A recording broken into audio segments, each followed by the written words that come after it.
Ripensare tutto il nodo tra le uscite 18 e 19 della strada regionale 308 del Santo, principali porte d'accesso alla città di Padova.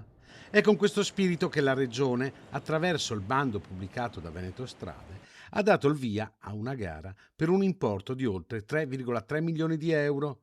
Le offerte per l'affidamento dei servizi tecnici di ingegneria e architettura dovranno essere presentate entro le 12 del prossimo 23 settembre.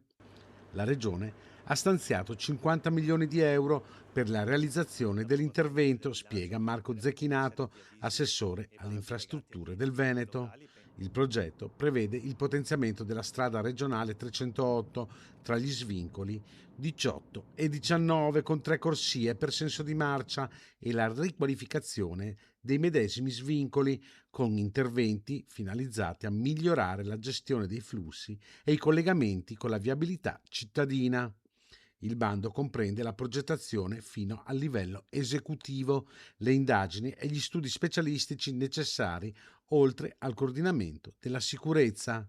Il progetto di fattibilità tecnico-economica si attende per il secondo semestre del 2027.